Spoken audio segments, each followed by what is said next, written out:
beyond resume credentials, if you are bringing in external talent, not hiring from within, what's a question you're going to ask to try and go beyond? I think that anecdotal evidence, when you're looking at execs about, well, this is the stage where we're at and this is where we're trying to get to.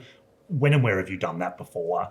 Have you done it at a similar company? Have you done it similar size or similar industry or similar revenue, sort of modeling, rather than, someone that's got a stack of experience on paper, maybe at a big bank or a big four or big law firm or something. It's rather looking at people that have been there, done that and trodden the path that you're now wanting to tread. And we speak so much about skills that are built versus skills that are bought, and recognizing, like you were saying, Sarah, about, well, looking internally, what are the skills that you've got that you can build out? And we did that a lot early days rather than bringing in external executive hires, because we had wonderfully talented generalist people and thought you've got the generalist sort of attitude and the right skills and the mindset, and you want to learn, and you're all about growth.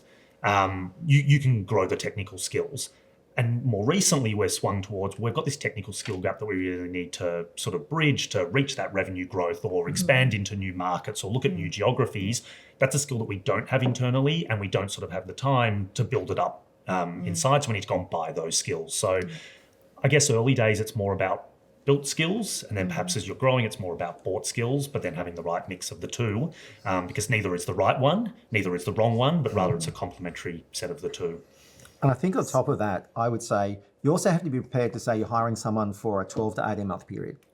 We're in this phase of growth and we need someone who can do this, and you have to be unafraid to look at someone as more of a short-term response, because we're geared up, right, to say, oh, you've got to grow your people and bring them in, and you want people, employee number 5 to be here when we hit 5,000. That's not always a good thing.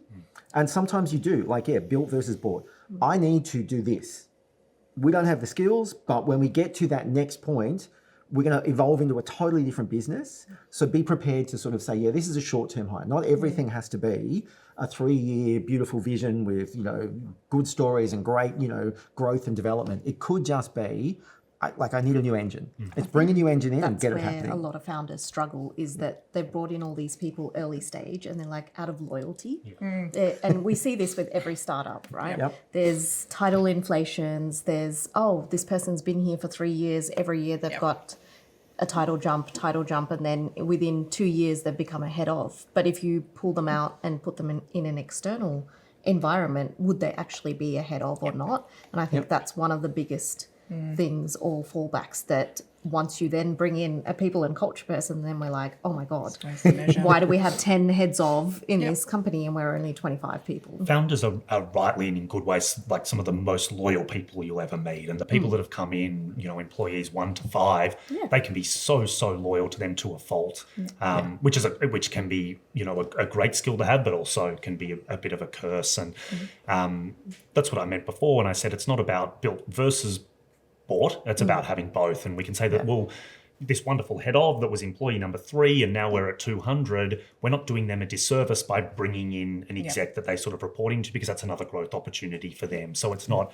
if we bring in these execs, we're robbing our internal people of opportunities, rather you're creating more. You're bringing in someone that's been there, done that elsewhere, and then you've got your internal people learning from them. Because as you say, Pavi, you can have your sort of OG employees get a little bit stuck and hit a bit of a ceiling because they know your business really, really well, but they haven't necessarily seen things outside the 4 walls. So bringing in someone who's been there, done that elsewhere can really help your internal person take the next steps either internally or take that sideways step and take great opportunities elsewhere. Kind of like that mentorship that they can learn from, like you said. It gives them an extra bit to go, okay, great.